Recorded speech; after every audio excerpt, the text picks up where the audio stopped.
When we look at this issue for the opioid crisis, there were a couple of interventions available that have been proven to be effective in decreasing morbidity and mortality from opioid use disorders, and they were not being used at the level that the population needed to be used. Recognizing that fact, identifying that there was a gap between what we know, that in this case that there is effective treatment, and what we do, which is we were not keeping people on long enough on treatment, and we needed to close that gap. And that's why we use that approach of quality improvement methodologies to optimize that intervention and benefit those individuals in most need. I had been interested in the collaborative when Rolando and Valeria had first come to Fraser Health to tell us what it was and explain the idea behind a collaborative. It very quickly became evident to me that the design of the BOOST collaborative, in that it is a quality improvement project, in that it is a collaborative, allows for each team to address those needs within the environment and the capacity that they have.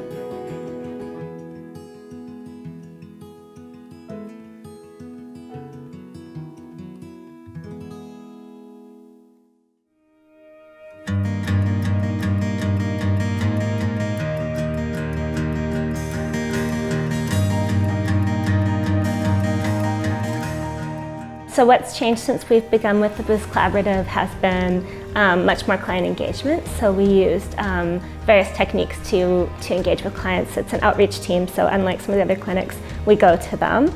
And so it started off as us knocking on doors, offering candy, and maybe just talking to someone through a door for 30 seconds, if at all. People can win gift cards for remaining on their OAT or for having urines as expected, just with their prescribed medications.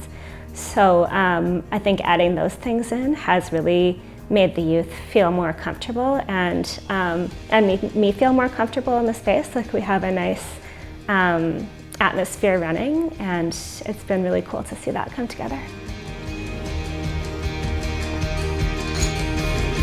No way! Our patients are definitely noticing a difference according to the feedback we're getting. We did an initial questionnaire to ask them, is their voice being heard? Do they feel we're engaging them correctly? And we got some feedback there. And then we've repeated that questionnaire again now recently. And there's been a general trend to say, yes, we feel that we're being heard a little bit more. So that's a bit reassuring and encouraging, I would say. The fact, I think, that we had some initial success with good results going through our missed appointments procedure that we established and that BOOST helped us put together, I think that initial success really made us more enthusiastic about the whole BOOST collaborative. The BOOST project has pushed service providers to pay more attention to that human connection piece, whether it's just taking the time to build rapport with your clients or taking the time to do those follow-up phone calls and ask people, why did you miss this appointment? Or why did you fall off your OAT?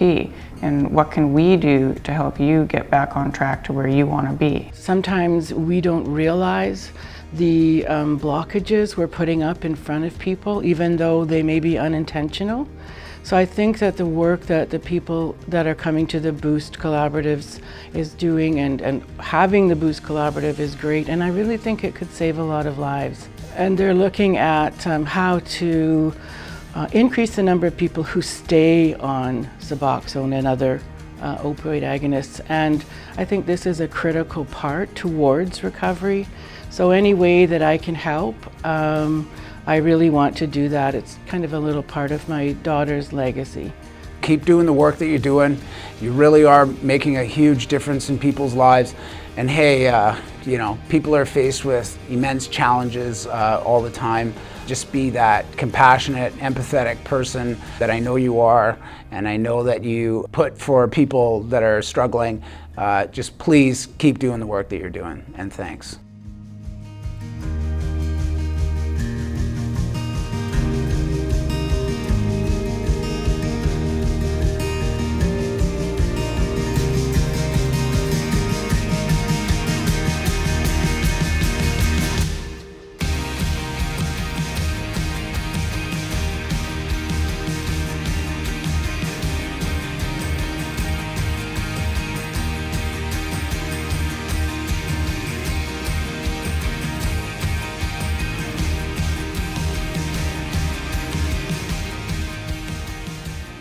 Finally, I'd like to close by thanking all of you who have participated in the BOOST Collaborative for your trust, your commitment, and your effort. This is your success. I want to commend you for your persistence and your willingness to engage with us so that we close the gap of implementation that so unfairly has continued to victimize people who need our help and who want our help. So we are committed to continue this work and to take it to the next level. Working together, we can optimize the implementation of what we know it works. We need more tools, and we will be working on that. And when the time comes, we will come together again to ensure that those tools are appropriately deployed in your communities, our communities, so that we all benefit from it. Thank you so much.